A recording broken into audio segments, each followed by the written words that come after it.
Chapitre 8. Juillet-août 1967. 1920 dipôles et autant de récepteurs sur leurs pylônes. La 15e rangée était enfin terminée. La radio de Robin faisait encore entendre une nouvelle chanson des Beatles, comme depuis 2 mois. Cette fois, c'était Lucy in the Sky with Diamonds, une chanson très bizarre. On était déjà le 27 juillet et Jocelyn, Robin et Don avaient complété 93,75% de l'installation de l'IPSA. Il ne restait plus qu'une seule rangée à mettre en place. Mais Jocelyn savait qu'avec 15 rangées, soit plus de 1800 dipôles, il était possible de commencer à faire des enregistrements. Elle avait déjà hésité quand ils étaient arrivés à la 14e. Mais il n'y avait alors que 1792 dipôles en place. Et maintenant, elle ne tenait plus en place. Il fallait vraiment valider si toute la chaîne d'acquisition fonctionnait correctement, ne serait-ce que pour vérifier le câblage. Elle avait pris sa décision 10 jours avant. Il mettrait sous tension dès que le dipôle numéro 1920 aurait été connecté. Il ne leur resterait ensuite normalement qu'une grosse trentaine de jours de travail pour finir l'installation des 128 éléments restants du radiotélescope, tel qu'il avait été conçu sur le papier, d'après les calculs de Jocelyn. Bon, vous êtes prêts pour brancher, les gars lança Jocelyn. Ok pour moi, c'est quand tu veux, répondit Robin. Tu peux y aller, ajouta Don.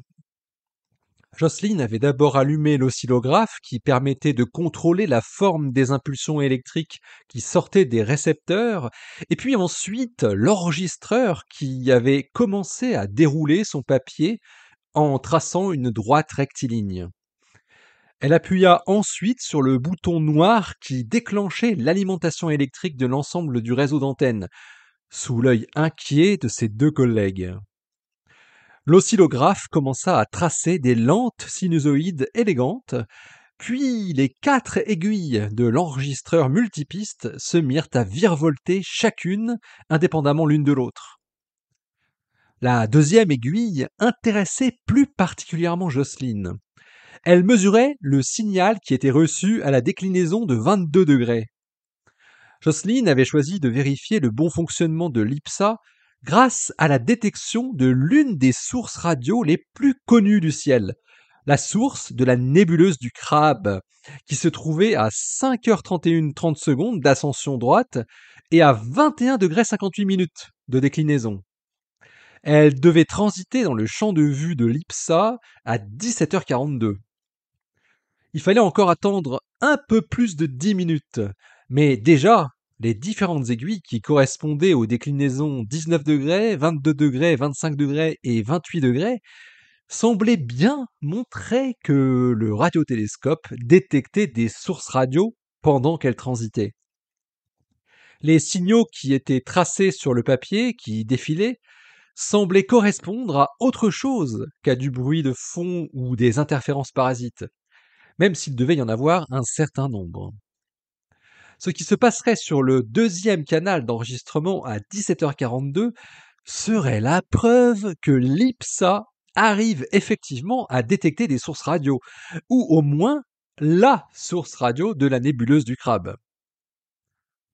La nébuleuse du Crabe se situait dans la constellation du Taureau et était le premier objet du catalogue qu'avait construit Charles Messier au XVIIIe siècle.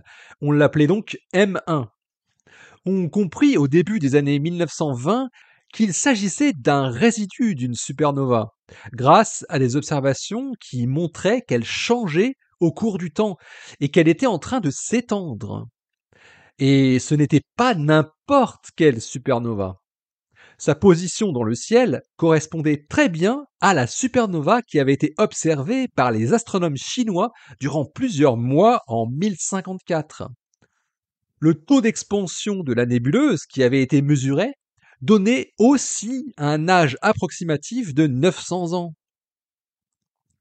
C'était en 1949 qu'une émission radio fut détectée pour la première fois en provenance de la nébuleuse du Crabe par les astronomes Bolton, Stanley et Slee.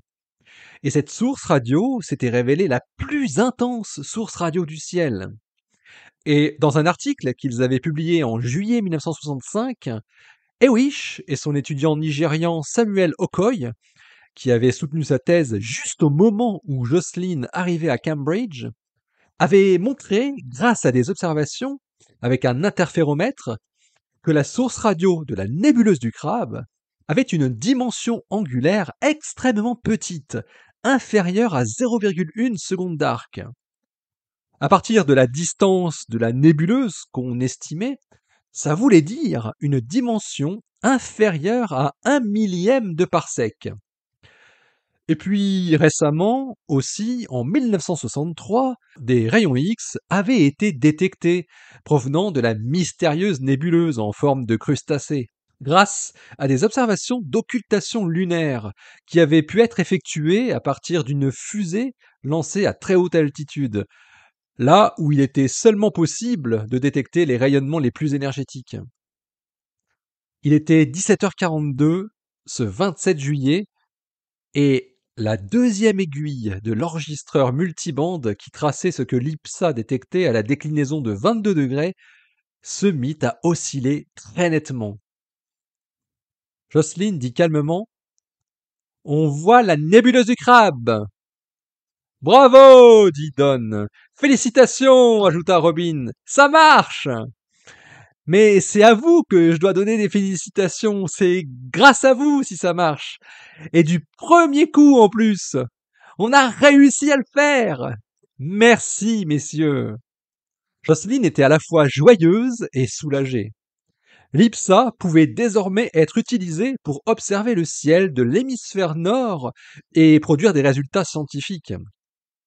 Les 4 pistes, qui étaient enregistrées simultanément, correspondaient à 4 déclinaisons différentes. Les ascensions droites étaient scannées grâce à la rotation de la Terre, mais la plage de déclinaison était limitée à des valeurs comprises entre -7 degrés et +44 degrés. On pouvait laisser défiler l'enregistreur aussi longtemps qu'il y avait du papier et de l'encre disponibles. La plage de déclinaison était ainsi entièrement scannée en 4 jours. Ne restait plus ensuite qu'à analyser visuellement sur des dizaines, voire des centaines de mètres de papier, l'évolution du signal en fonction de l'ascension droite et de la déclinaison, la position céleste. En une journée sans interruption, l'enregistreur produisait 50 mètres d'enregistrement papier à analyser. Après quelques jours d'analyse visuelle, Jocelyn était arrivée à reconnaître les sources de scintillation et à les séparer des interférences. Le 6 août, alors qu'elle continuait à aider les gars le matin à Lordsbridge pour la dernière rangée avant qu'il ne fasse trop chaud, et qu'elle retournait à Cavendish l'après-midi pour analyser ses enregistrements, Jocelyn remarqua la présence d'un signal étrange à l'ascension droite de 19h19 et 22 degrés de déclinaison, qui formait une espèce de gribouillis sur la feuille, une forme qui ne ressemblait à rien de connu. Mais le lendemain et les jours suivants, à la même déclinaison, elle ne l'avait plus détecté. Ce signal ne ressemblait pas exactement à une source scintillante, mais pas non plus vraiment à une source artificielle, parasite, comme celle qu'elle pouvait voir tous les jours. Jocelyn alla rechercher les premiers enregistrements qu'elle avait obtenus au tout début du mois d'août, et en les scrutant attentivement, elle aperçut à nouveau ce signal à la même position, mais un peu plus faible, et le signal semblait bien parcourir le ciel comme une source astrophysique qui transite devant le champ de vue du radiotélescope, et pas d'un signal d'interférence terrestre, qui serait toujours à la même position par rapport à la Terre, et qui donc ne transiterait pas. C'était une source qui paraissait très étrange, de par la forme du signal qu'elle produisait. Jocelyn repensa à ce que lui avait dit Stephen Hawking 2 ans auparavant, quand il lui avait parlé des signaux inattendus qu'elle pourrait peut-être détecter un jour avec son radiotélescope, et pourquoi pas de signaux provenant d'une civilisation extraterrestre. En attendant d'en savoir plus sur ce curieux signal, elle annota la feuille de l'enregistreur en écrivant LGM, point d'interrogation, l'acronyme de Little Green Man. Jocelyn en parla rapidement à Anthony Hewish. J'ai trouvé un signal atypique dans l'enregistrement du 6 août et qui était aussi visible le 2 et le 4 août, mais plus après le 6. La forme ne ressemble à rien, ça fait comme un gribouillis. C'est vraiment très curieux. Ça semble être ponctuel et ça transite. Tu peux me montrer l'enregistrement, s'il te plaît? Jocelyne lui apporta les 3 enregistrements sur lesquels apparaissait le petit gribouillis bizarre laissé par l'aiguille de l'enregistreur. C'est pas très joli quand même, hein. Et tu dis que ça transite? Oui, je ne vois pas ce que ça pourrait être. Ça peut très bien être une interférence directe ou un écho. Mais ça suit la rotation de la Terre, donc c'est une source astrophysique lointaine, répondit Jocelyne. Mouais. On pourrait très bien imaginer que ça provienne d'un nouveau type d'objet, ou bien même que ce soit un signal artificiel d'une autre civilisation, rétorqua Jocelyne. N'allons pas trop vite quand même, hein, répondit Hewish. Ne nous emportons pas, hein. C'est peut-être quelque chose d'intéressant, mais c'est plus probablement quelque chose de très inintéressant. Cela dit, c'est vrai que la forme est singulière, on peut pas le nier. Tu peux te pencher sur ce signal si tu veux, je suis d'accord. Il est suffisamment bizarre pour qu'on s'y intéresse, mais pour mieux le caractériser, il faudrait un enregistreur plus rapide, pour étaler ce gribouillis dans le temps. Ouais, il faudrait un enregistreur plus rapide, au moins 3 fois plus rapide. Ça veut dire quoi le LGM que tu as écrit à côté, là? Ça, c'est pour rire, ça veut dire petits hommes verts. Et j'ai mis un point d'interrogation, hein, évidemment. Évidemment. Imaginez si c'était le cas. Qu'est-ce qu'il faudrait faire selon vous, dit Jocelyne. Si ce gribouillis était un appel à l'aide des petits hommes verts demanda Hewish. Eh bien, je préfère ne pas penser à cette éventualité, parce que je ne sais absolument pas ce qu'il faudrait faire. J'imagine qu'il faudrait en parler à la reine. À la reine? Bah, à qui d'autre, à part elle? Jocelyne restait muette.